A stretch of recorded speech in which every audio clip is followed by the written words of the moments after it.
The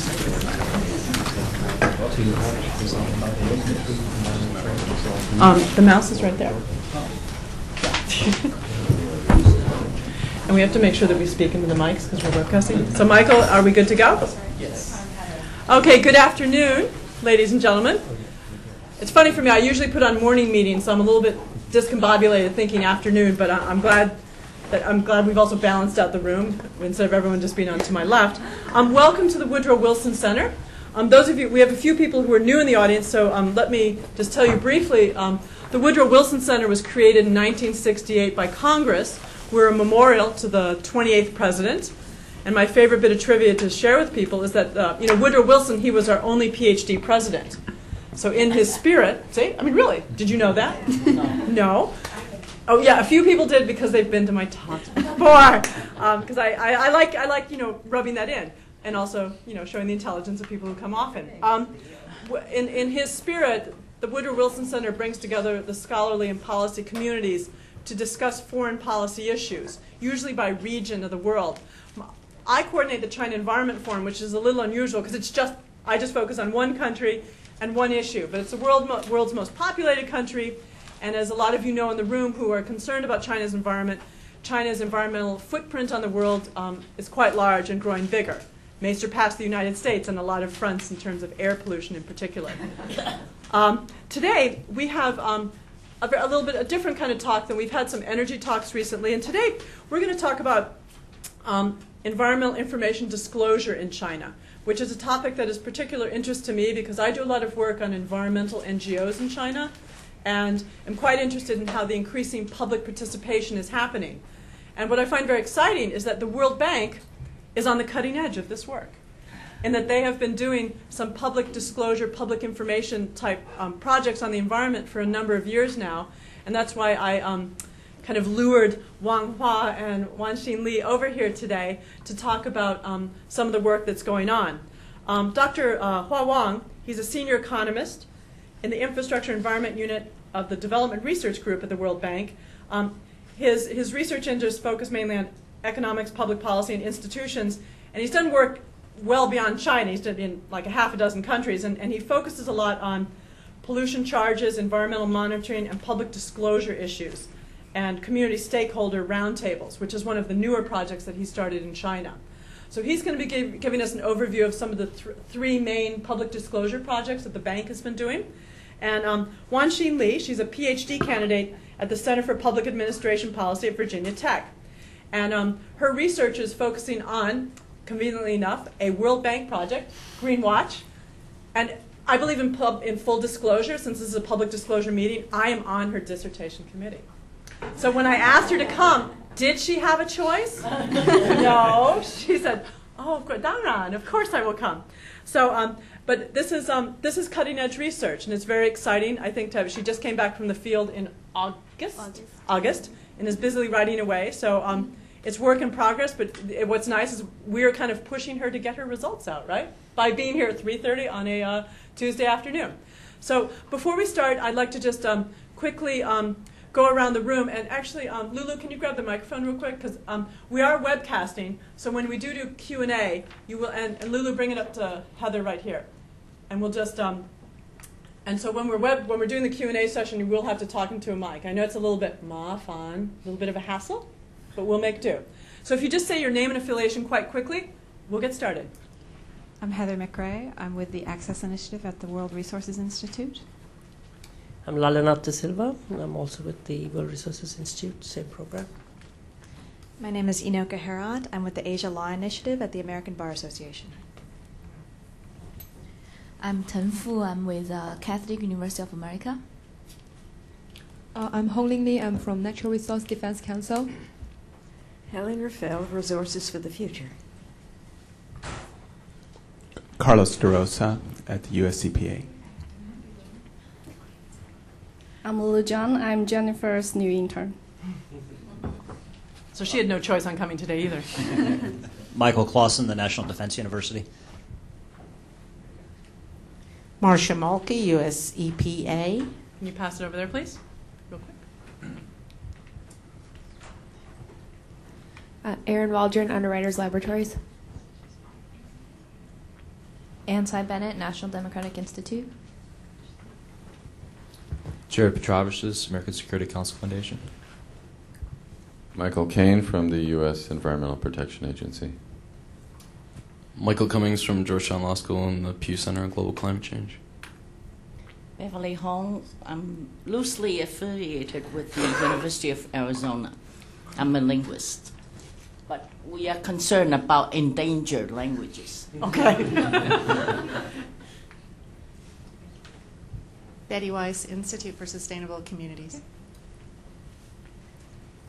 John Elliott, National Defense University. Jeremy Schreifels, U.S. Environmental Protection Agency. Andy Crossland, also U.S. EPA. Kate Robertson, the Climate Change Services of SAIC. Susan Bass, Earth Day Network. Bob Hershey, consultant. Okay, good. Oh, she doesn't need it. She's got her mic. Well, thank you very much. And the speakers are going to start off with Hua Wang, and they're each going to talk about 20 minutes, and then we'll have Q&A. Well, that's all yours. Good afternoon, ladies and gentlemen. It's a great pleasure also. I feel kind of honored to be invited to come here to share with you some of our work in China. And I have been knowing this program, your program here, very impressive actually. But unfortunately, I didn't get much chance to participate in your program before. I only came here once actually. I know. I feel neglected. Just, so. I have lots of travels, you know. No, so just working in a World Bank, you have to work hard. And lots of work also. In the past several years, I have been working in the World Bank for like 10 years. But as I'm Chinese, actually, even though you from this list you can see that I'm working in many different countries, but at least half of my time working on China and doing research, and at the same time promoting all this kind of different ideas. Today I'm going to share with you these 3 ideas. Actually, I'm interested. I think it's good for China. I'm promoting this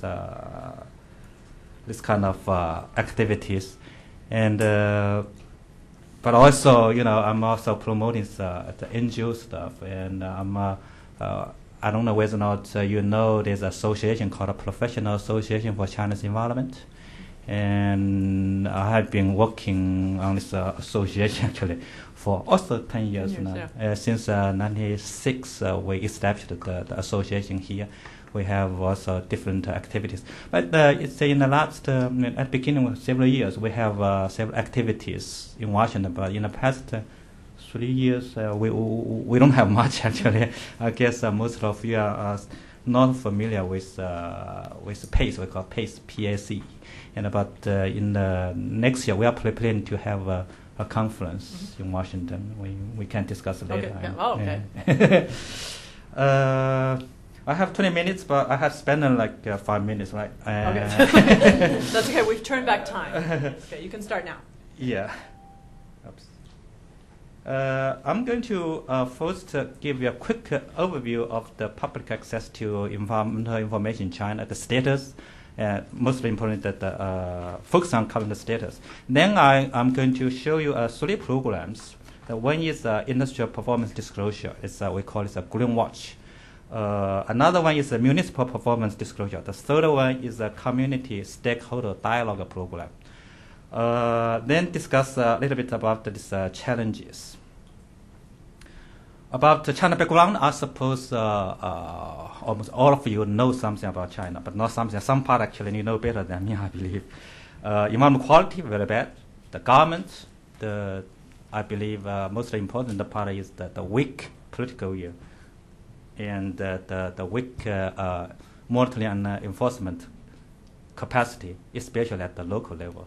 And the citizens complain about the government, also have conflicts, lots of environmental conflicts with the polluters. I believe if you follow the news and on the web, actually, I mean Chinese news and TVs are not showing this kind of stuff.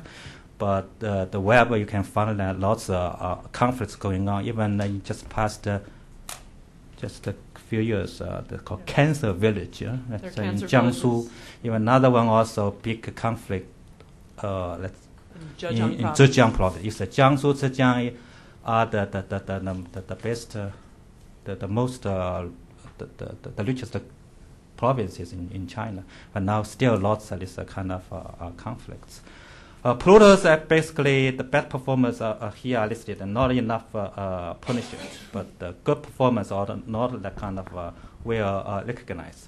I'm not going to review the programs in China, but just a quick go through these slides. Laws directly related to information disclosure. The first one is the environmental protection law. Actually, after this law enacted, the SEPA, State Environmental Protection Administration, start to do the environmental, called State of Environment report, basically required by this law. In year 2002, China passed another law, like Environmental Impact Assessment, EIA law, also requiring this public participation and the disclosure work, but not that clearly defined. I mean, really, what's the rule? But now, actually, I feel happy. SEPA is finalizing one regulation on this. Environmental impact assessment kind of disclosure work. I've heard they've even put something on their website asking for input on it. That's right. And the third important one is it's a cleaner production promotion law. This law requires the polluters which violating the standards report to the public what they have done, what's the current situation, what's the emission. But basically, it's really hard to operate. And in the year 2003, SEPA issued a document, but still, that's really difficult to enforce the regulation. The current status of information access, I'll give a short comments here. For the regional and the ambient information, basically we know something, like urban environmental quality, air quality, water quality, we know something. But only for those major cities. But in the rural area, basically there's not much information available. Pesticide use and also pollution. And you see lots of pollution going on, but basically we don't have much data. Pollution at industrial facilities, basically not available, even for researchers. Actually, I believe some of you here and would like to do some research on Chinese industry. Basically, it's very, very hard for you to get the form level data. I'm the lucky one, I believe. I got some data from SEPA and did some analysis and published a few papers. But basically, it's not available. Environmental impact assessment. Basically, some projects you can get some information, but very, very vague, short, and there's no detailed information. But for this environment accidents and the health related information, the Chinese government still treats this kind of confidential information as confidential, and just a kind of in terms of worry about the social stability, and even for researchers try to do some study on this health impact, still very difficult to get the data, get the government support. Environmental regulations and the procedures. This part actually in the past couple of years, more than actually 3 years now, it's the Chinese government really promoting this kind of stuff, and we feel happy about the progress. Most environmental regulations, almost all of them, environmental regulations and guidelines are put on the web. And for each EPB, when you visit the local EPBs on the wall, you can see some posts there. Basically, this kind of information available. Environment enforcement information, mostly not available. But you can find something in the yearbooks, less aggregated. It's not really accurate. Not accurate. Sometimes they just give you some names. And some guesses, also some just from part of the areas, not the whole, all areas. They add together. This is a national total. But basically, lots errors there, and probably lots of products underestimated the damage. But I need to go quicker. Actually, no, it's good. There's interesting stuff. Programs. The first one I'm going to show you is the we call it the Green Watch, Industrial Environmental Performance Rating and Disclosure. This program mostly is to provide stronger incentives for industries to control pollution. And in the year 1998, I first got some money actually from the World Bank, tried to do some work on the urban environment information management. And same time, I as a task manager, we have some kind of authority to allocate some money to do some tests. Then I actually persuade SEPA, the factor people, to integrate this approach to the project. Then we select that time.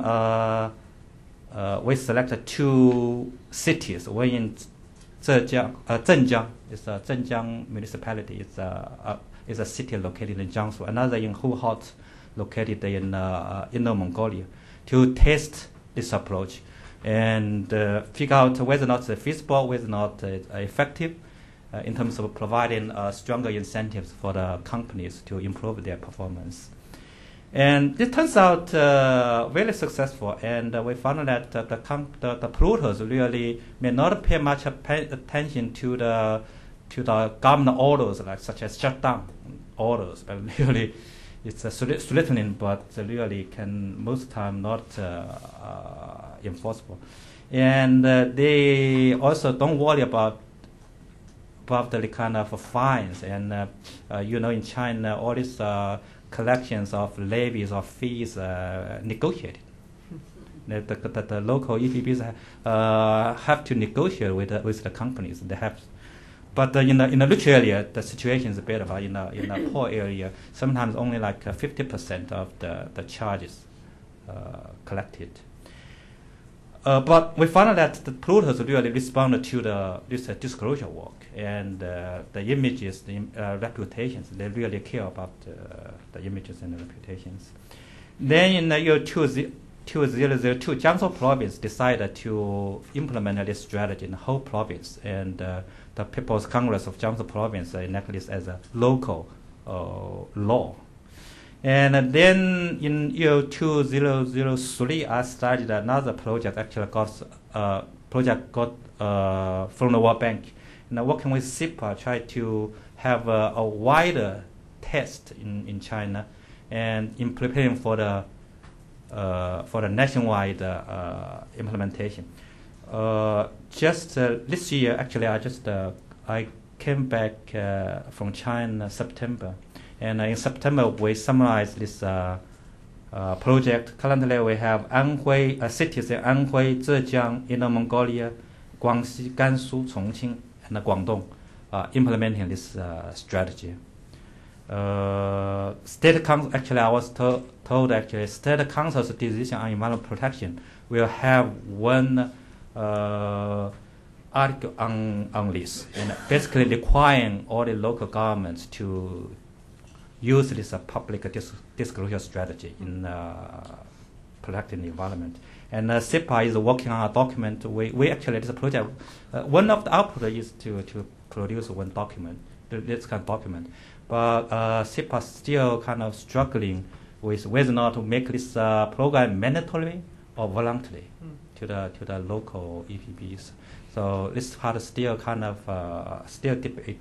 We're debating on this. In the test cities, was it mandatory or voluntary? Testing all this voluntary. For the government, for local EBBs, it's voluntary.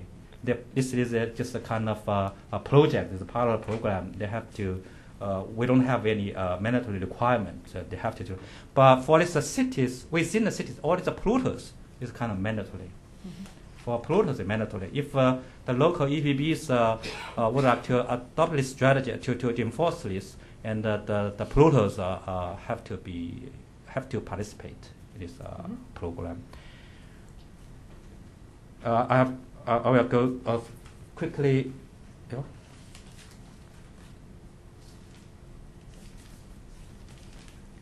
The design feature, basically the performance first rated into 5 grades using 5 colors.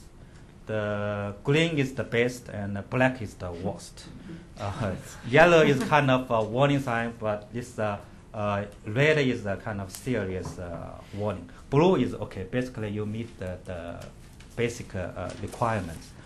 We have a debate about the red. Red because in China is a revolutionary, happy. And wedding. Wedding is wedding happy, color? yeah. But for environment, we talk about environment color. If color is red, basically people think it's a bad sign. Stop basically means very basically stop. But then people after debating, people accept this red. But still in China, someone still have difficulty to accept this idea. By the way, actually, I'm working also in several different countries like Ghana, Indonesia. We always face this kind of problem. In Africa, in Ghana, definitely not choose black as the worst. Let's send this information to the public. Indicators, here I list 5 sets of indicators: pollution, discharge, and emission complaints. I don't think you are interested in these details. Just we have emission information, internal management, and the social impact, basically 3 categories. This is the detailed rating procedure, and this is first implemented in Zhengjiang. We have another much simpler rating procedure for who hot. I can show you later on if you're really interested. And we also revising this rating procedure and making this applicable to almost all areas in China. This technical stuff is important, but doable. But for different areas, we have basically we have a general requirement, about this rating methodology, but give the locals some freedom to change to some extent. This program actually is kind of decentralized program, not like in Indonesia. I guess I know some program in Indonesia or Philippines, but in China it's a decentralized program. It's a municipal governments work on this program and make this program become make the final disclosure. Local EPBs implement this strategy, but basically under the supervision of the vice mayor.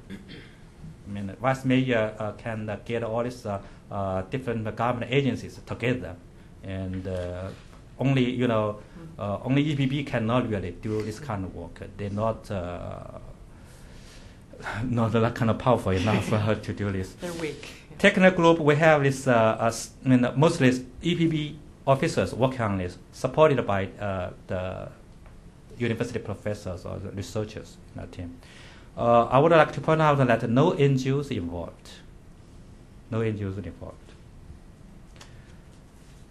Major pollution included basically all major pollution are included: air, water, solid waste, noise, and also all the major polluters involved included. Basically, in each area, we first start from the major polluters, then expand to the smaller ones. In let's say Anhui or this Chongqing, we only select big polluters. But in Jiangsu now, we have all these smaller polluters included. Almost all. Like we have close to 10,000 polluters within Jiangsu Province included. Probably 8,000. They said 10,000. I don't know. At least 5,000. That part I'm sure. But it's still expanding. The expanding. First, first we have for the disclosure. First, we have internal disclosure. That's the first time we rated their performance. Then send this information to the companies and ask them to verify. And say this is a kind of internal disclosure. After 6 months, someplace the next year, in Jiangsu, actually next year, we are going to fully disclose this work the results to the public using TVs, conferences. This is the document, the internal. This is the internal document. I have some pictures show you. This is the press conference. Newspapers. They listed all the names of the companies and the representatives and the location and the color. And you see these pictures. Impact. Is what? Sorry. Pictures of the pictures of the plant managers. Oh, good. Good. But actually, let's let the media pick it up. Not for the government, they didn't do that. The media pick them up. For some of them, just show there. Impact, actually, we found is a significant change of the performance. But I don't know how many economists here, but economists would like to look at the details. I mean, because to look at the determinants of the performance change. But here I only show you some diagrams and significant changes. We also did some surveys of the plant managers. We found that actually in year 2002, you need to remind me of time, okay? Oh, that's okay. We found that some improvement, like 20%, 22%, 22.6% improved in year 2002. But also like 17% got worse. And we asked questions: what kind of action, whether or not you have actions, take actions to improve your performance after the first disclosure. 57% of the plant managers said they took some action, and also the performance improved. And 36% said that they took some action, but the performance the rating not improved. We also asked them whether or not this disclosure work have any impacts on your decision to take some actions. 16% said that there's a strong impact on their actions, and close to 66% said that some impact. But also there's 18% of people, 18% of plant managers said no impact. There's no impact to them. Other impacts, actually, number one, actually, let's at the beginning we didn't really realize this. We found that this impact not just on polluters, but also on government, also on the public. The number one people mentioned actually during the last workshop organized by SEPA, people mentioned that that actually the whole society basically accept this disclosure as a kind of something they should do. The whole society accept this idea. And actually in 1998, when I talked with SEPA people, also the local people still feel, no, you cannot do this. This kind of confidential information, you cannot really disclose to the public. But now, basically, when you talk with the government people and the public, basically also business people, some business people still against on this, but most people accept the idea. The government also, I found that kind of strong impact on this government internal management. I mean, EPB, basically EPB. But Wei Xin can add more. She's doing study on this. And don't steal her fire. Yeah. And polluters, we found some. We found some. I think actually there's a significant impact on the effort. But in terms of internal institution change, we have another PhD student in the University of Maryland working on this. I don't know whether or not there's a significant change there. Public awareness and participation, so far we don't know. I guess at least 15 minutes or 20 minutes I spent. But the second problem is the local government environmental performance rating disclosure. As I said, that actually I guess you all understand that when you have a good idea like this public disclosure work, if the local governments do not enforce this, basically there's no use to China. And in China, as I said, that's weak enforcement is the one of the most important issues in the environmental management. And lots of policies are there, but not really fully enforced. Then one question is how to provide incentives for the local governments to improve their performance. Basically, this program is targeting to generate the kind of impact on these local governments. As you know, in China, there are several programs targeting on the local governments. One is called performance evaluation system. It's called quantitative evaluation of the urban environmental performance using 26 indicators. And each year they also publish the scores. And also there's a program called environmental model cities. Basically, let's just try to provide incentives for those good cities to improve their performance. I proposed to SEPA actually using this the similar strategy that we used on these industries, on these polluters, using a 5-grade system to rate the performance, use indicators, rate the performance, then send the final ratings to the public. Lots of people like this idea, but so far SEPA really haven't taken this strategy. But the good news is that in the last year, I believe you also, if you follow the Chinese environment news, they disclose the top 10, that's how say it, the worst polluted city. The dirty 10. The dirty 10. And at the beginning, in China, always they say something good, not say this something and bad. This was SEPA did this? SEPA release, and Mr. Pan Yue disclosed that information to the media.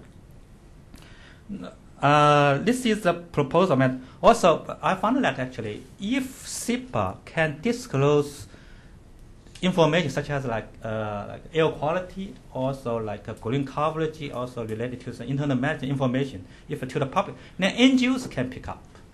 Basically, I'm trying actually use PACE, and last time I also talked with the All China Environmental Federation, and we would like to work together to establish a program. Just to take the information published by the central government, then rate the performance, and rate the performance to list like 5 colors. Then just based upon the efforts, based upon the final outcome, and also based upon the change of the efforts or change of the quality. Then later them and send this ratings to the public. Also use like a green, blue, yellow rate. Black. Black is very difficult to put, I believe, and to put on this, the government, the city, or like you got to go black really. People still arguing on this, but I have done some exercise here actually. Wei actually helped me on this before, just to show this. And then I'm planning actually to put all this kind of information to the web. And then one can just click on this, all those dots. Then the city name will show there. Maybe the mayor's picture showed there. Then you try to. I don't know whether that's it's a dual way or trying. Actually, I hope we can do it, but still try and making efforts to do that. Now, would this be on? You see this all is black. You see TSP. Would this be on the World Bank website? World Bank.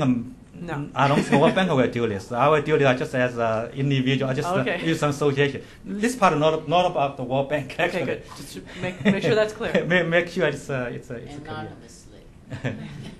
But World Bank actually, we do have a project with SEPA on this work. We have some proposal, but this is not the final ones. I did this on this. First rate the ambient quality, then rate the change. If we just show the ambient quality, actually it's unfair to the local governments. But for some area they have a good amount of quality. There's no pressure will be generated. No pressure will be generated on the government. But somebody, if you look at the change, That will be, I believe, more fair. And also put them together. I'll just show you something. The third one is a community dialogue.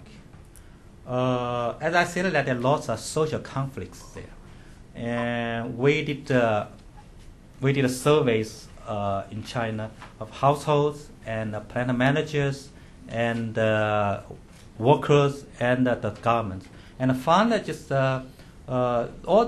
lots of conflicts caused by misunderstanding.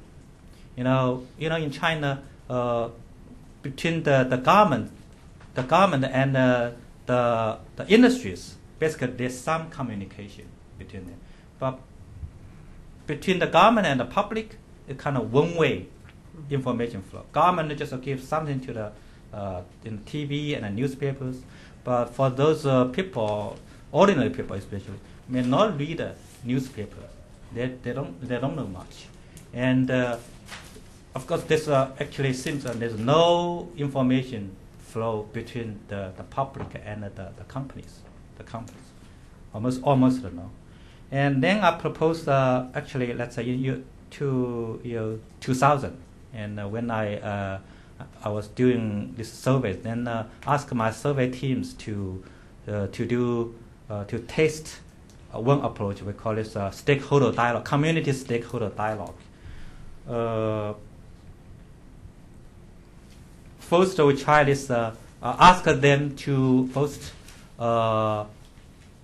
do 3 round tables in each area. It's a market study area. One in Tianjin, that's another in Guizhou, Liupanshui, another in Jiangsu Province, that's in Danyang. And ask them each area to do 3 round tables. I didn't really get a formal project on this, and because I still give them some money for doing surveys, so I'm the manager. Basically, they just do it. And for the first workshop, actually, it's for the first meeting, first 3 meetings, I went to there and demonstrated that actually to help set up this meetings like a round table. And in China, always like government leaders or some important person will always sit in the front, and that's kind of traditional meetings. But this kind of meetings always you should like round table, at least like this way, people treat as equal. But at the beginning, it's very difficult. Even though I give them this requirement, but the first they still set up tables and that kind of traditional. But I really pushed them hard. I said, if really for this way, I'm not going to sit on the table to the first floor. And then I changed. And after 2 or 3 meetings, the Danyang, actually, let's say in Danyang Environmental Protection, the director of the Danyang Environmental Protection Bureau got very much interested, saying it's really doable and very important. It really help him, to generate pressure on the polluters. And then we have we call this a kind of pilot. I work with Jiangsu Environmental Protection, this provincial environmental protection department, to have 2 counties to test whether or not we can have a formal program. Let's say asking this county level government to issue a policy document, asking all these the township governments to regularly organize this kind of roundtables. First year, actually, they did that. The second year didn't do that, but now stopped.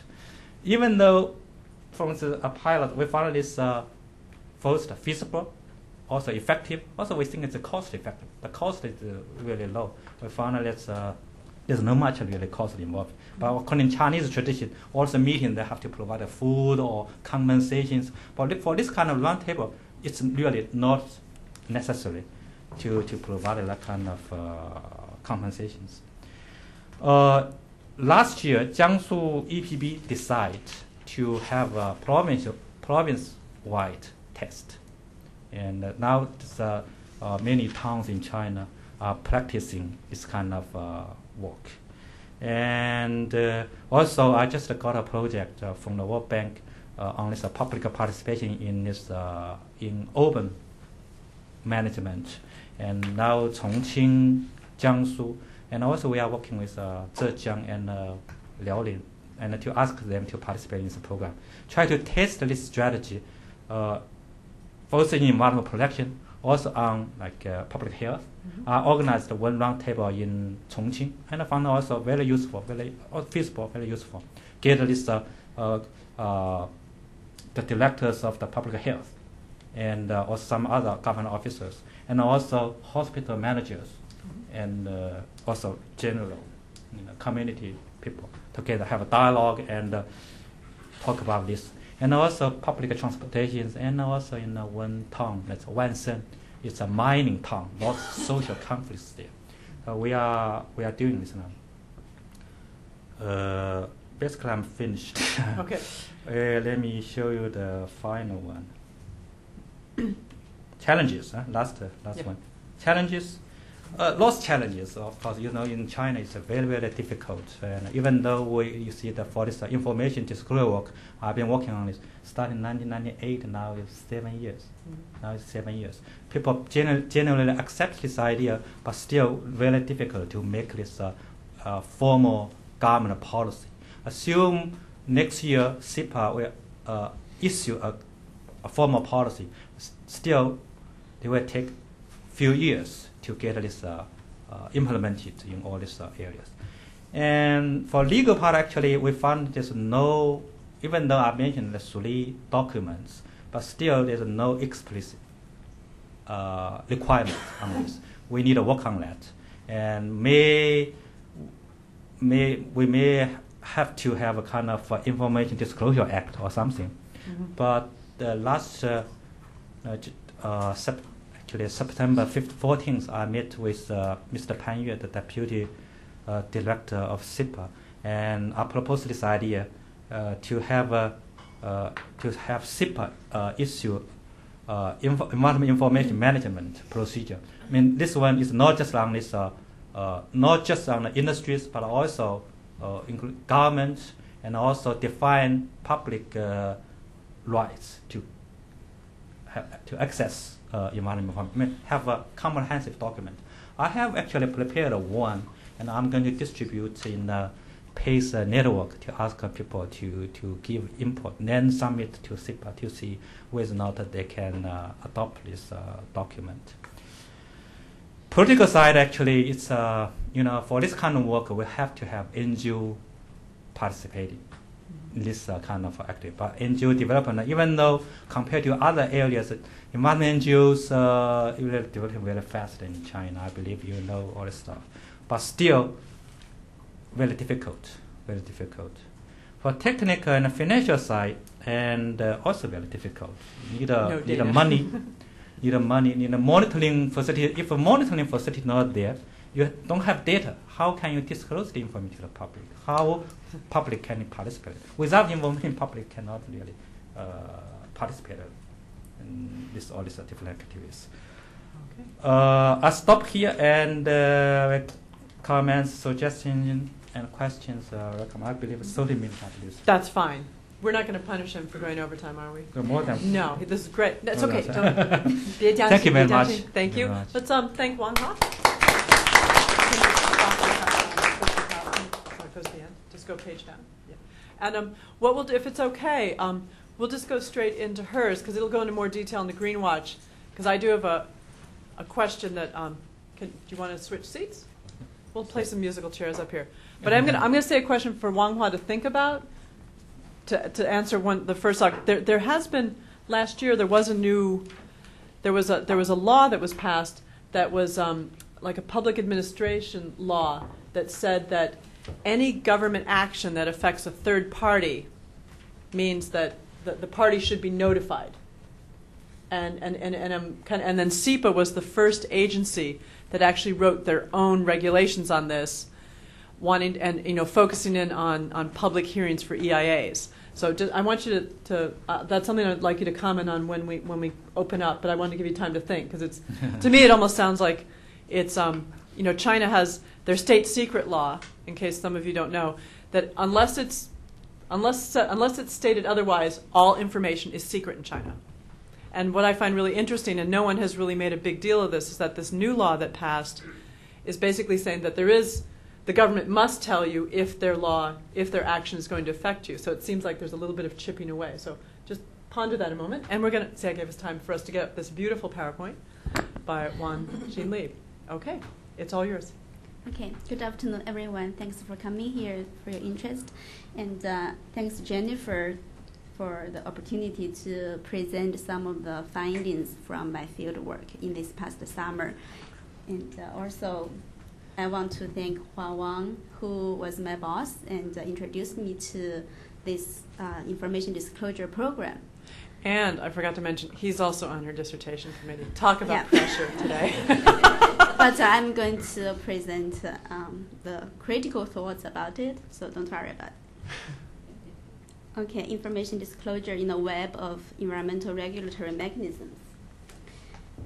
I'm going to first walk you quickly through the webs of environmental regulatory measures in practice in China first, and then I will talk about some of the factors which impact the implementation of disclosure in the two pilot cities in China. And then I will talk about the impact. And lastly, I will see how and where disclosure could lead us in the future. In China, we have a very, very comprehensive environmental regulatory system, and we have preventive pollution control measures like 3 synchronization and EIA, cleaner production, which is a term adopted relatively new, and circular economy, which was transplanted from Germany and Japan. And direct regulation, one is administrative and economic, and Hua has already talked about them. And where does information disclosure fit in this big picture? It fits in right in the informational incentive mechanisms on the here. And this one will disclose the environmental performance of polluters to the public, and then hopefully it could generate public pressure on polluters and will help the government to align the interest of the polluters and the public to really have a bigger say in making decisions about development. And incentives for political incentives for government officials to really take environmental considerations in their work. And we have those 4 very important programs in practice in China. And you can list them. The first one is comprehensive evaluation of city environmental protection, which started in 1997, and it helps the government officials to really take measures of how good their municipal environment is. And the second one is environmental responsibility system. This will put the burden of environmental protection on the mayor of a city or a township. And then this responsibility will be broken down into subsections, sub-responsibilities to relevant officials to carry it out. And the third one is environmental protection model city, township, and village. That's what Hua just talked about. And now we have 45 environmental model cities in China altogether by February 2005. And relatively new, we have national model econ park and eco villages. And this are kind of to promote the idea of ecological friendly production and in agriculture and industry. And lastly, we do have voluntary approaches or voluntarism in China of industry, but we don't get to see that much in practice. Okay, information disclosure is incentive mechanism to help the government officials to align interest of the public to protect the environment. But in 1999, when Greenwatch was first started, it wasn't mandatory at all. Even now, it's not mandatory. So for government officials, they have the power or the authority to decide if we are going to disclose or not. So in Hohhot, what I found was, because in 1999 there was a big company in dairy and milk industry which contributed to over 1/3 of the tax revenue of the city. And it was rated as first as black, then later upgraded to red. But the city government officials say, no, we don't want to let the public know this company isn't doing well. And because it's publicly traded, it's a big local employer, and it's so important to local tax revenue. In the end, in 2000, when the pilot was going to be closed, and the city government of Hohhot, they decided to hold an internal meeting which invited some local newspaper reporters and some representatives of the companies being disclosed and the local government officials. So there was no press conference going on in Hohhot at that time. However, in contrast, Zhengjiang, because the director of Zhengjiang EPB, he believed that environmental information disclosure could help the EPB to better manage the industry and bring the public in environmental protection. So they carried the program out, and they disclosed the color rating results in the 5 colors to the general public through a very sensational press conference. And officials of SEPA and the Jiangsu Provincial EPB and Hua, they all were at that meeting. And then they decided to do the implementation, and I found that even Hohhot, even it didn't disclose, but it still went through all the processes of collecting the information, processing the information, analyzing it, and then come up with color rating results. But during the implementation process, what I found was resources at the disposal of implementers matter a lot to the success of the project. In Hohhot, they don't. I will talk about 3 aspects of their capacity. One is administrative capacity, and then the technical support that were available to them, and a policy entrepreneur who aggressively advocating for disclosure and following through the whole implementation process. Just like Hua said, environmental information is the key. If we don't have the information, then no disclosure. But in Zhengjiang, you can see from the table that the administrative capacity of Zhengjiang EPB and Hohhot EPB are so different. 70 staff members versus 21. And monitoring station, the numbers of staff members, they don't differ that much, as far, especially if you count the environmental professionals. But as far as the funding and the equipment that they have, there are a lot of difference. And also the compliance and the enforcement offices, and they have very different sizes of staff.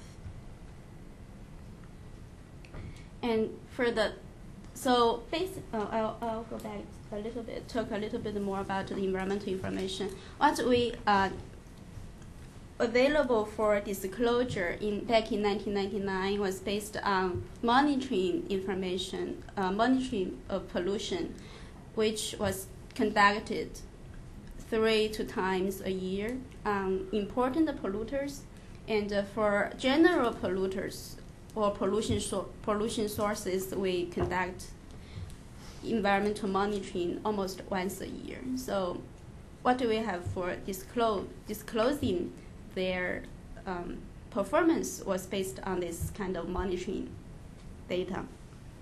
And in Zhengjiang, when we were thinking about if we could disclose, do the monitoring more frequently, but in Hohhot, what we worried about is, do we have all the necessary information to get the Green Watch project done? Mm-hmm. So they worry about different things.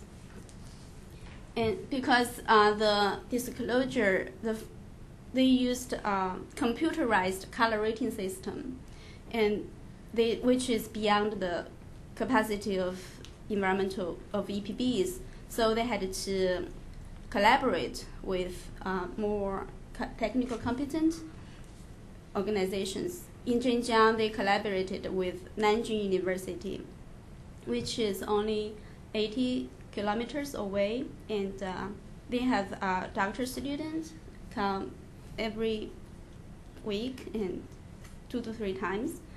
But in Hohhot, they collaborated with China Research Academy of Environmental Sciences, and which is in Beijing, is 669 kilometers away, and this organization is already fully loaded with very busy work, so they couldn't really participate that much in the implementation and the design of the indicator system.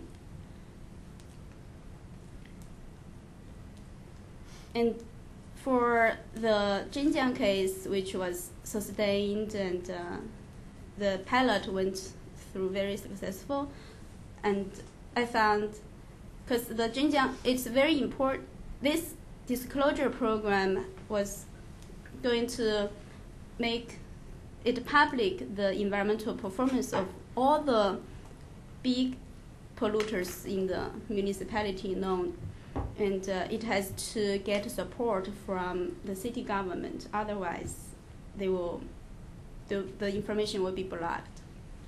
And in Zhengjiang, the city government supported this program because the director of EPB, who strongly believed in this program, and he used almost every channel available to him to advocate for disclosure, and like formal meetings and personal conversations.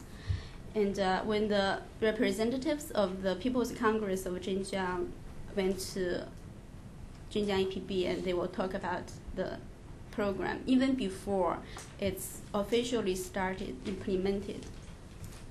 In Hohhot, this disclosure was contracted to Hohhot Research Academy of Environmental Sciences, and it's the research organ of Hohhot EPB, but not the administrative part of it.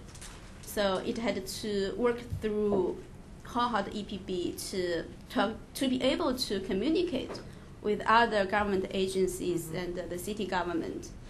But in the implementation team, and the Hohhot EPB people, they were not really involved in the implementation because they think that's a research project. It's not a required task for them to carry out.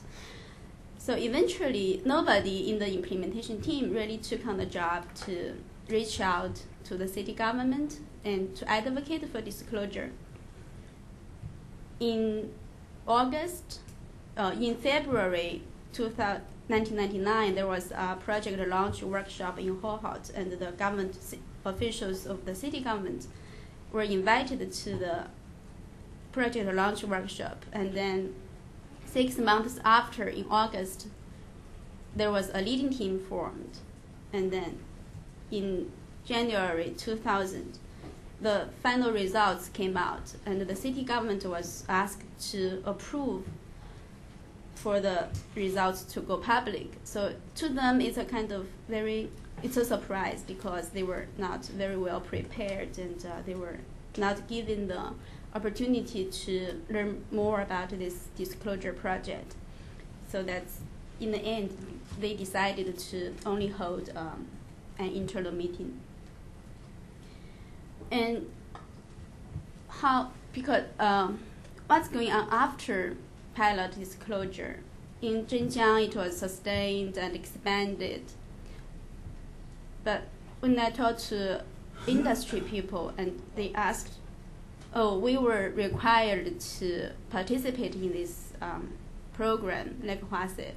Local governments, they can say, no, we don't want to have disclosure program. But in municipalities where the disclosure is implemented, the polluters, they don't have any choice but to participate. But they, for the good performers, they don't see very much benefits from being rated as green. And for the bad performers, they don't want to participate, but they were forced to do it. So this raises a question for local EPBs and how to make use of the color rating results to pick up bad apples and reward the good ones. And I think this is more of a policy design project. And in Zhengjiang now they are considering connect disclosure with cleaner production. And they were kind of thinking, requiring the companies who were rated as yellow to participate in cleaner production program. Then their environmental performance could be improved.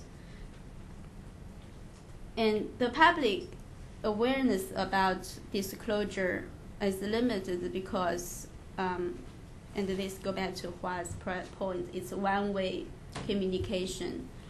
It's only information available through newspapers or TV news, but not too much dialogue going on to educate the people about this disclosure program and help them make use of the color rating results to better monitor polluters. And then where does this disclosure program lead us? I think we do see hope in this program, and it could potentially bring better environmental results, but it has to be combined, or it has to fit in the regulatory enforcement net web. In China now, public environmental awareness is growing, and then government is making more credible commitment to environmental protection. I can give you an example to see how the political incentive mechanism has worked.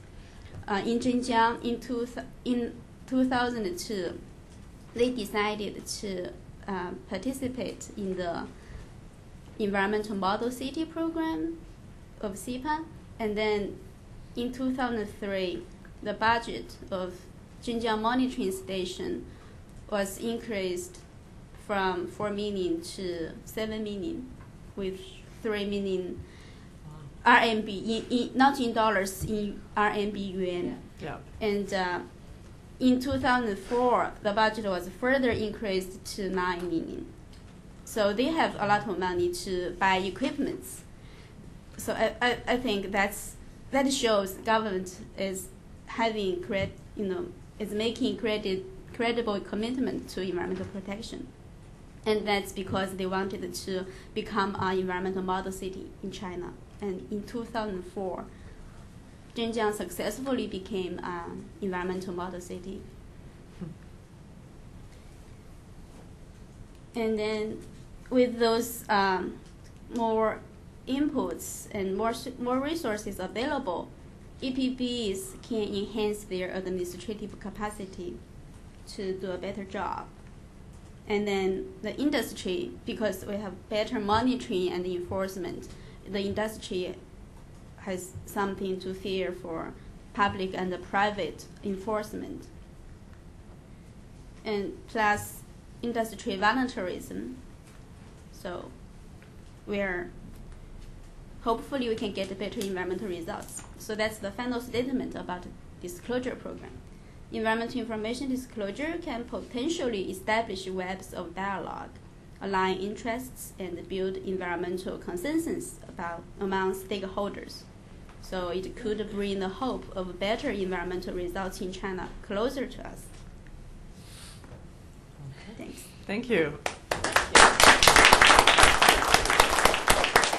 Just the chair prerogative real quick. Go back to your next to last slide. Just when you said that you could take this information disclosure and weave it into that web, did you mean that that instead of just having this separate, here's an information disclosure project for companies, you're saying that, the next slide, saying that information disclosure should be integrated into all of those regulatory policies that she lined up in the beginning. I mean, the 3 synchronicities and EIAs that it should be there. And I think that's a very important point, because I find when people are talking about information, just like your Green Watch program, that it seems like it's like information disclosure is just over here and it's this activity, and it's not, they're not necessarily talking about really, and I liked her metaphor of weaving it into the other policies. Okay, I'll be quiet, and I would like to ask you as the audience to ask questions. And if I could ask John and Lulu, because we are webcast, we figured that a meeting on public disclosure should go on the web, you know, kind of like, I don't know, because initially I thought, gee, will these two want to have it? I'm like, they have no choice. We are publicly disclosing their talk. And so when you ask your question, please just indicate either John or Lulu will hand you the mic, and just say your name, affiliation, and okay, who wants to ask a question or make a comment first? Lulu, can you give it to her there?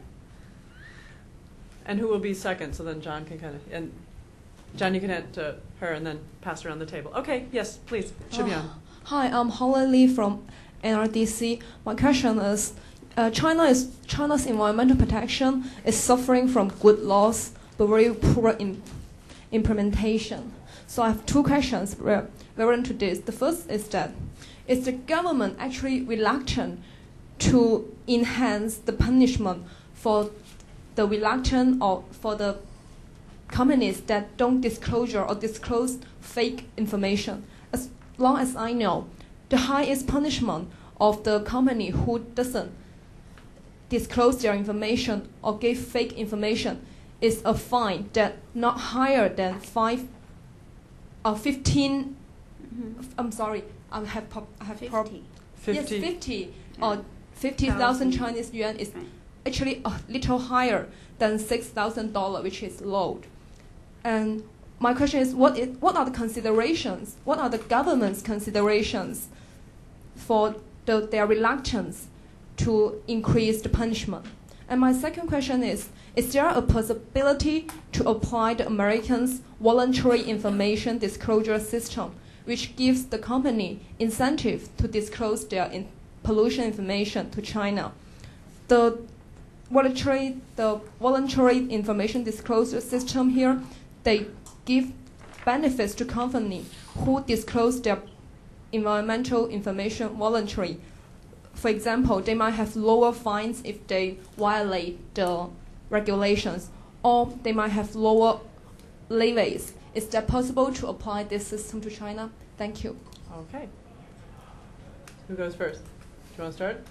It's fine. Okay. Okay. So she had 2 questions. The first one was what about the government reluctance to increase the fine when corporations don't. Punishment. The punishment. But actually, that part, because it's falsely defined by law. If you know, that's in many years ago, that's defined by law. Now it's inflation. So you see that's a value, probably not high enough. it's very difficult to change the law. But I think actually this part is not that kind of important because I found that unlike other countries, in China, there's a local environmental protection bureaus. Basically, they have detailed information of the companies. You will be surprised to see all this detailed information have been filed in these EPBs. There's a requirement called pollution registration. That's every year the companies have to submit to the local EPBs. Some of them, as you say, that have good quality. Some of them not. But basically, EPBs do their own inspections, the monitoring work. For the rich area, they have more inspections. They have more accurate information. But for the poor areas, there's less frequency of the inspections. Sometimes in Jiangsu, in Zhengjiang, they have like for each company average, they have like 14 times inspection a year, regular inspection. But in the western cities, sometimes just a couple of times. And in some cities, they sometimes let the factories know before they come. That's right. And that's one part information, just inspection. Mostly, the information collected from the company is based upon estimation, not really from the inspection, using this kind of material balancing model. And not just one time, because they have been monitoring these companies for many years.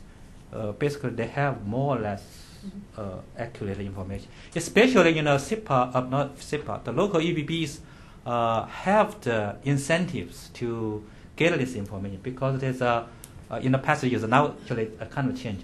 There's a pollution charge system. EPBs can use part of the money to finance their own activities. So that's actually generate a kind of incentives for the local EPBs to collect the money from the polluters. But actually that also causes lots of problems. There's not the motivation to lower the pollution. That's right. But they negotiate some games going on. Those games, if you're really doing research, you can modify this. They can model this kind of stuff, the games. I guess my answer to your question is difficult to increase that, and also not that kind of crucial at this point. If you try to include that. So, and which of you want to talk about the applying the voluntary disclosure system like we have in the U.S.? Should there be benefits? Because Wanxin, you talked about how a lot of the companies said, well, if I do well, whoo-hoo, so what? Mm-hmm. Is there, would it matter to the... Going to, you want to say something? Do you want me to pick it up? Yeah. Yes. Okay. Actually, first of all, the self-monitoring capacity of the industry is very limited in China. That's a fact. Although they are required to self-report their pollution data to local EPBs, they still have to hire the government monitoring stations to do the monitoring work for them. So if the monitoring capacity of industry isn't increased or enhanced, we don't have the basis to do voluntary reporting.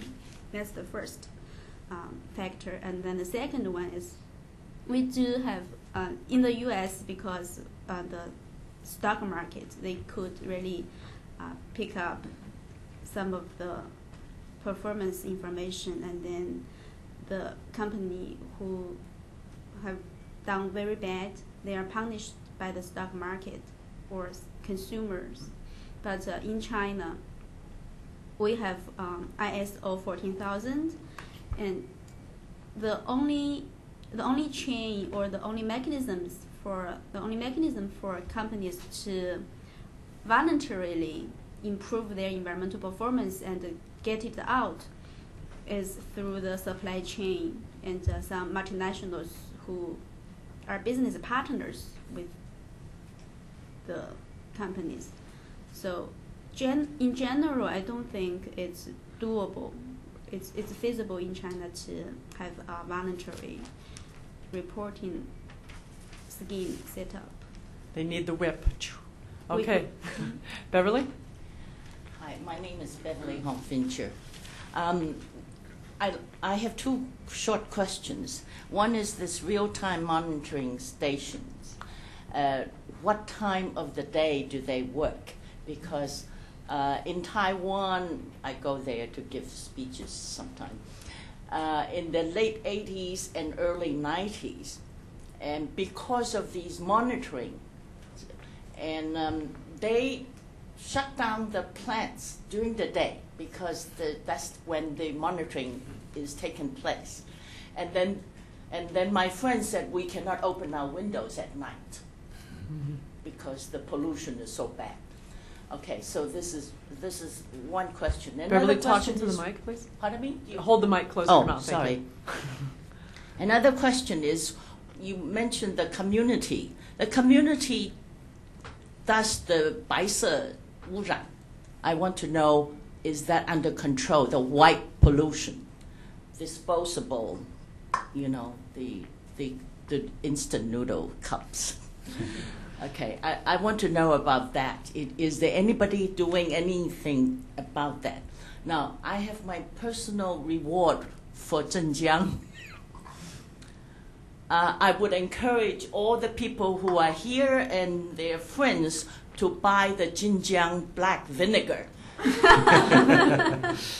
You know, which actually not just a laugh thing, which actually has received French Académie de something, cuisine or something, award, I mean. So please, if you like Chinese dumplings, buy that vinegar. Don't waste your money to buy that, you know, expensive vinegar.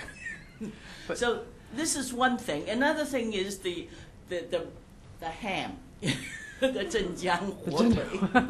Sorry to talk about, but there are many. Are you being sponsored by the Zhengjiang municipality? The Zhengjiang thing. So that's a kind of award that, you know, I mean, marketing. You mentioned marketing. That's that's what marketing can do for them. I think that's something that in the long run, that in terms of maybe not internationally, but that's the hope. But as she mentioned, right now with the public disclosure program, the citizens don't really understand it. And then that you know, and there's no NGOs working on it. And that, but see, I'm glad you brought up the vinegar and ham, even though I'm a vegetarian. But just that it made me think about that. Doesn't that point to an opportunity for NGOs that eventually, if they could get involved, to encourage consumers, you know, buy Zhengjiang, ignore Ho-Hot projects. You know, I mean, do you know what I'm saying? That's a kind of campaign that could go on. Put a label on their products that we won the, you know, 2005 award for best. You know, we were green. One small comment about your slides. You know, could you reduce the degree of red? Okay. Yeah. Okay. Yeah. Okay. And pass the mic to the woman directly across from you, and then we'll have these guys answer the questions about the real-time monitoring and the 白色污染. Real-time monitoring. Which one of you want to answer that? But is that a problem in China? Yeah. And now we answer the question? Yeah, answer the question, yeah. Okay. I just want to say something you can add. Actually, monitoring work in local EPBs, they have two kind of monitoring. One is called regular monitoring. They just, EPBs, they're scheduled, all these people scheduled, and then today go to here, and the next day to somewhere else. Then mostly, let's say, they have daytime also. Night. And there's another kind of inspection called surprising inspection.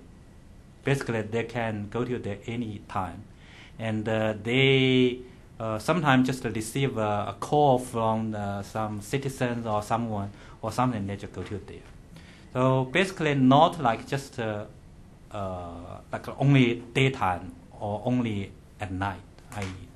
That part, I mean, different areas different. For some cities, actually, they are lazy. And as I said, that for some cities, they just each company only be visited once a year. You see, basically, that's the inspections are not.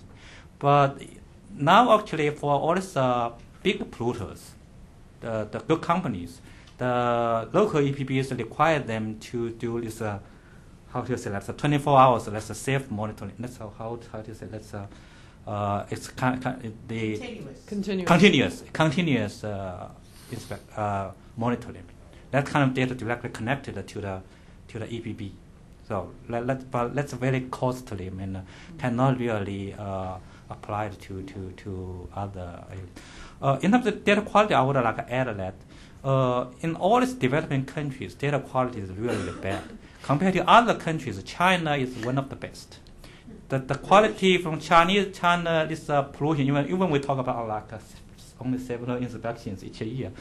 Quality like some developed countries also like this quality, and in the disclosure area, we call it in the public policy area, disclosure in the environmental public disclosure area. Two kinds of disclosure going on.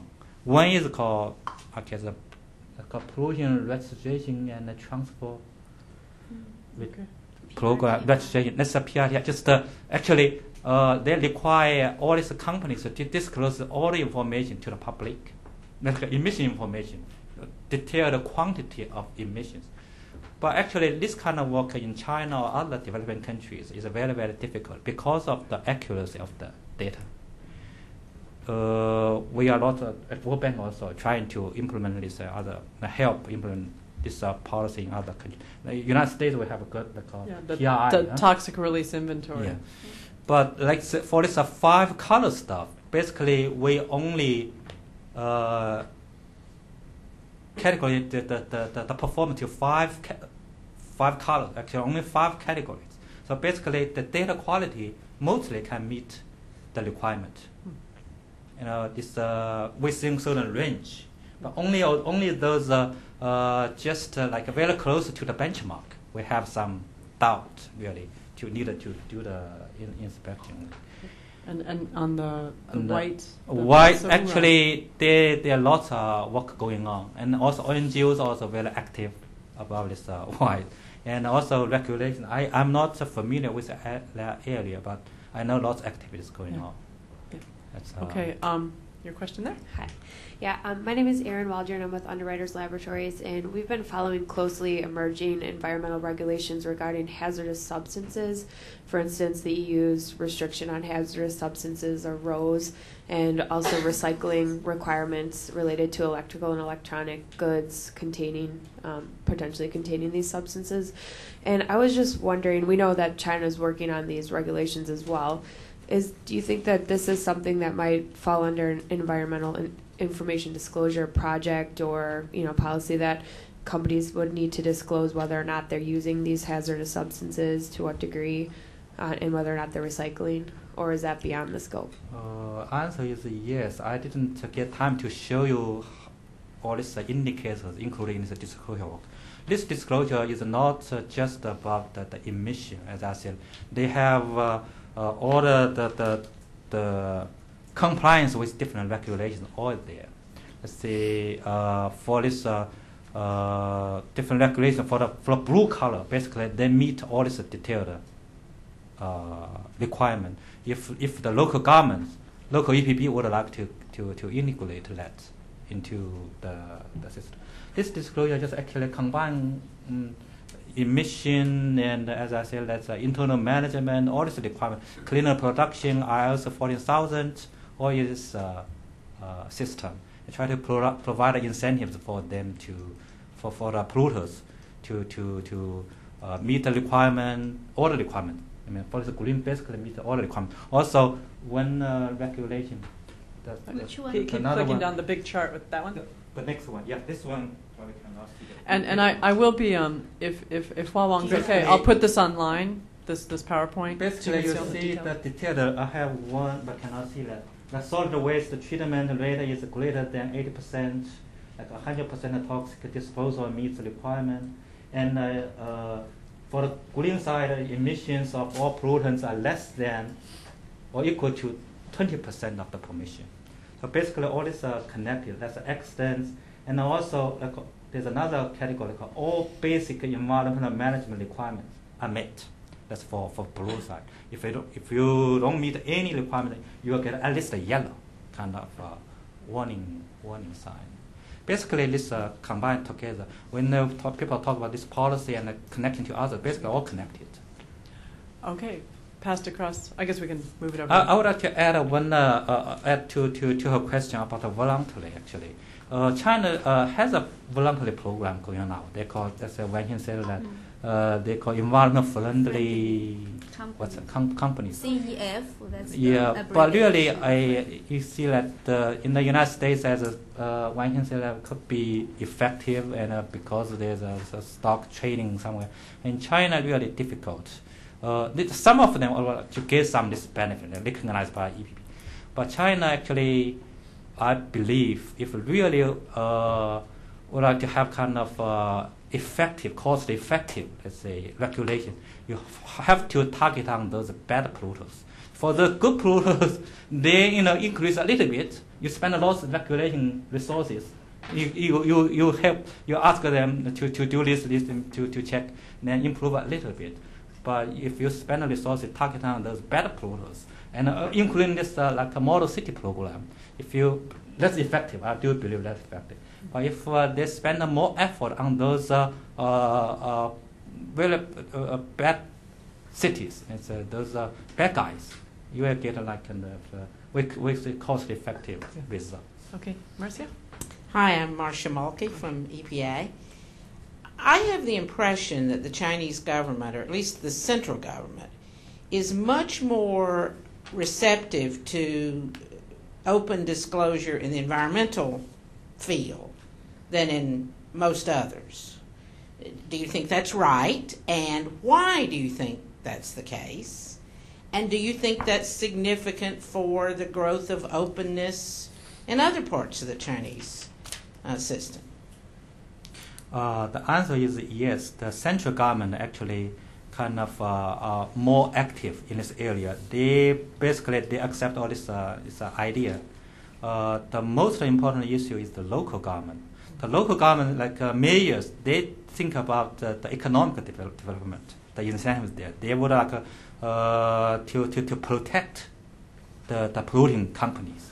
Even you see the lots of conflicts caused by environmental pollution.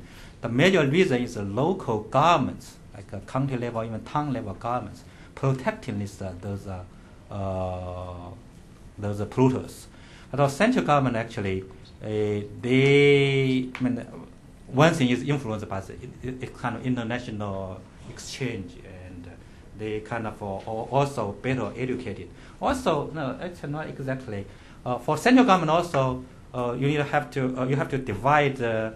To different groups. For SEPA, definitely we got to disclose this environmental information to the public. The public has the right to know this. But for economic development department, like NDRC, I don't think they really support for this disclosure. Like ERA disclosure. Yeah. This last time we have this. Mr. Pan Yue tried to disclose this several major projects, which really did not pass the EIA, but still the projects got approved by the NDRC, that's the National Development Reform Commission. Yeah. So basically, I take that back. Central governments, different departments have different opinions. And SEPA, it gives SEPA power. I had the. You think that's a motivation? Well, it motivates SEPA because public disclosure helps empower them to do their job. But to tie in her question with the one I asked in between you two, I'm very interested in this this trend that this law that was passed, I think it was called the Public Administrative Law, that said that again, if anything the government does impacts a third party, a new policy, a project, you have to let them know and give them a chance to say something. It sounds kind of, it's basically saying that the public has a right to input on what the government is doing. And again, SEPA was the first ministry that actually put it into force. Now, do you see this as a trend in China? Is it just? Yeah, I do see a trend here. responding to your first question, before Yeah. Wan Xian present, there are two documents. One is this called administrative law. Let's call 行政法. Yeah. Basically requiring all these government regulations be supported by law. You should find something from the existing law that actually just prevent the government over-regulate something. Have to have. Another one actually is called 政务公开. It's a state council is this kind of movement. It's all the government activities that should be disclosed to the public. 政务公开. Then that's related to currently Chinese work on that e-governance. They try to put all these government documents to the web.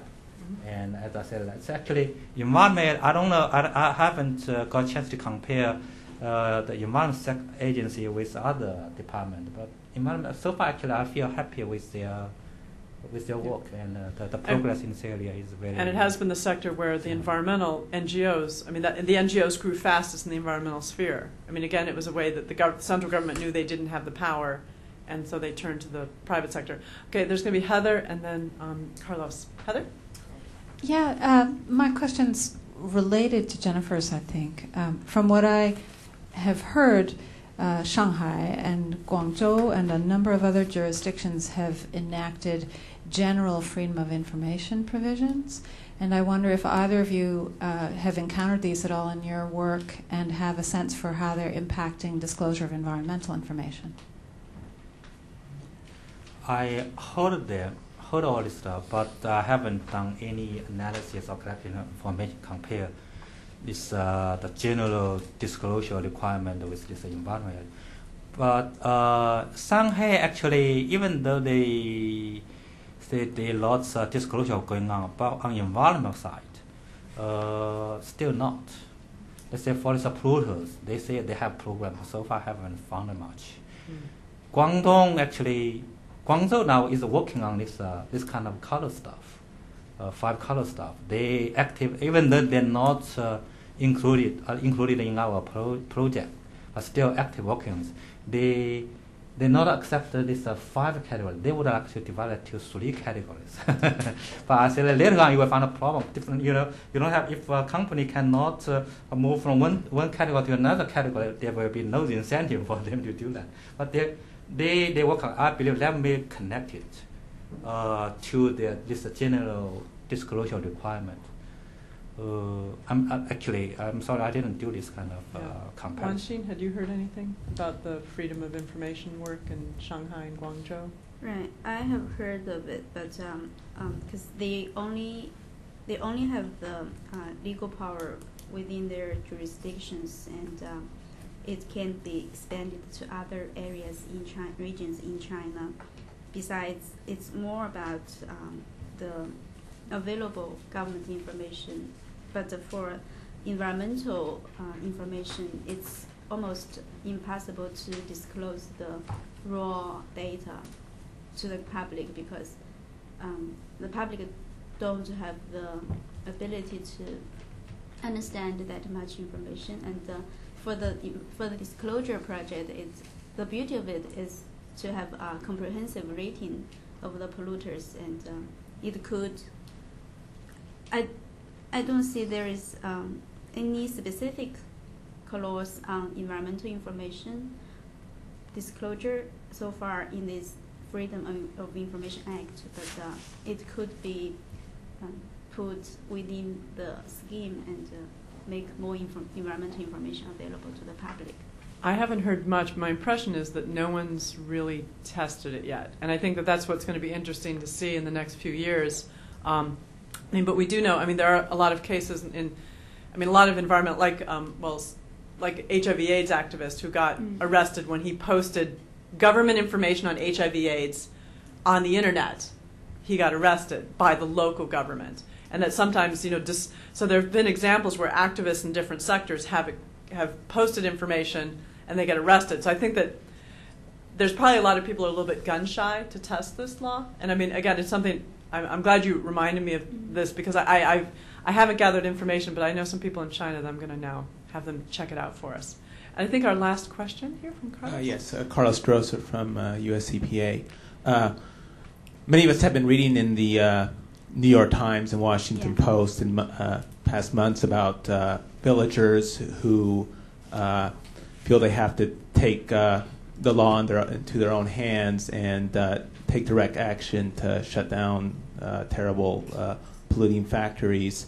I'm just curious about how these incidents are discussed in China at this time, and if this trend, I'm not sure if it's a very recent trend, is creating a sense of urgency for the need to disclose more information, because as a way to make the local authorities more accountable.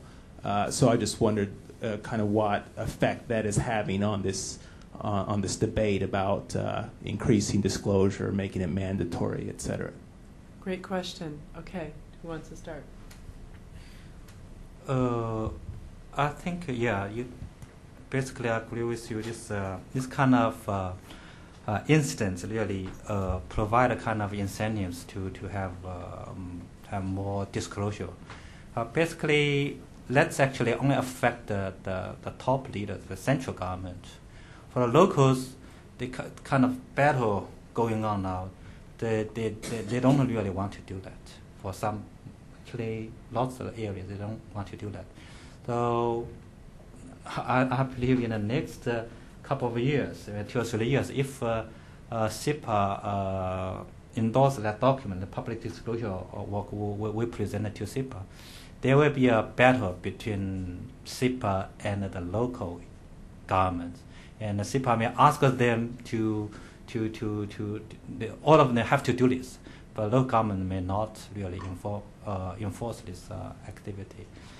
As Wenxing gave example there, just a local government, really the government officers' personal benefit, personal interest really connected with all these polluters, which really make it harder to enforce this kind of policy, disclosure.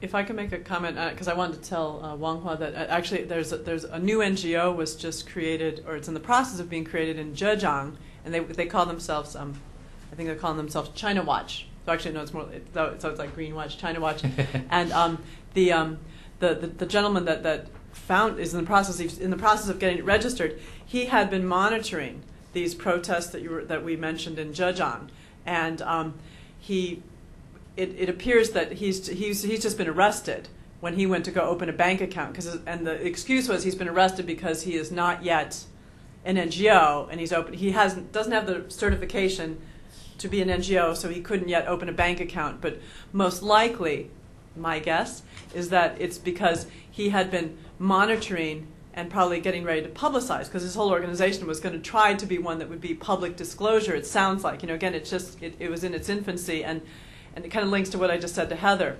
This is the kind of stuff that it just really makes people a bit hesitant.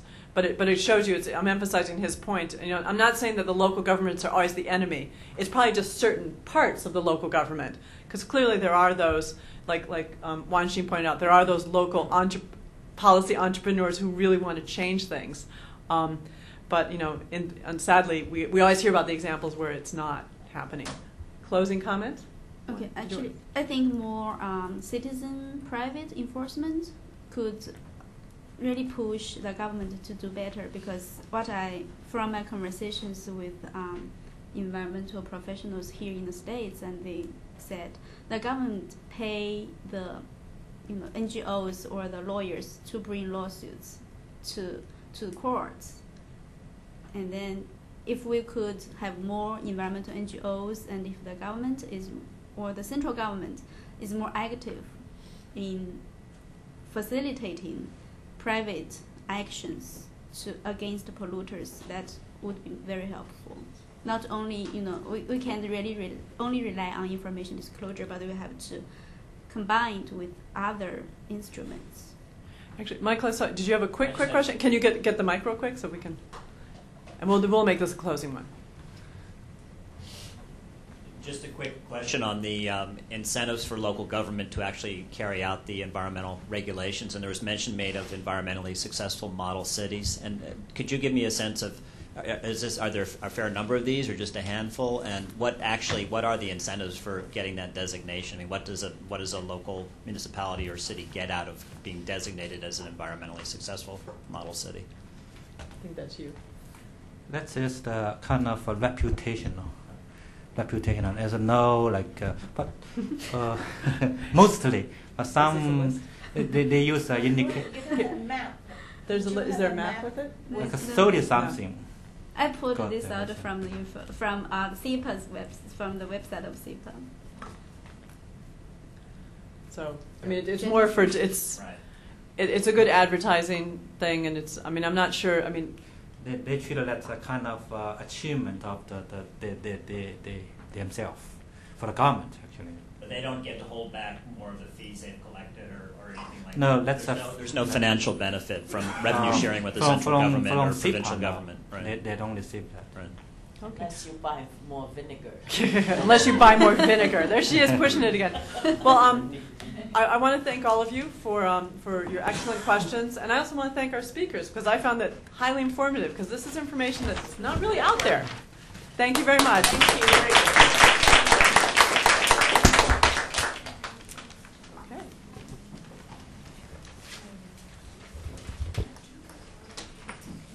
Thank you so much. Thank you. Do you like it? Yeah, it's, I don't have much chance. So you're back. I think some people want to. I did say. I'm back in Washington. Yeah, we did a talk. Yeah. I talked to I'm not. I don't have anything. There's some organization I'm in. It's called the National Finance Institute. Yeah. Well, they're good. I should do that hard. I'm happy to do that. You walked away from your... Oh, very close. So are you? We have to time. Yeah, something that might be helpful. Yeah, I got to reverse. Wow. A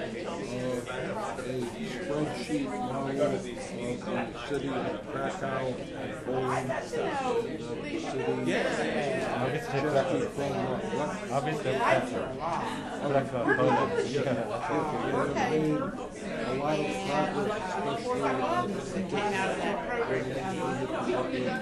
And there,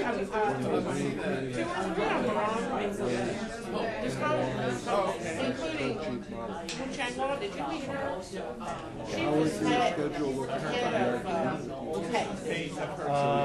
you can send me an email. We can, yeah.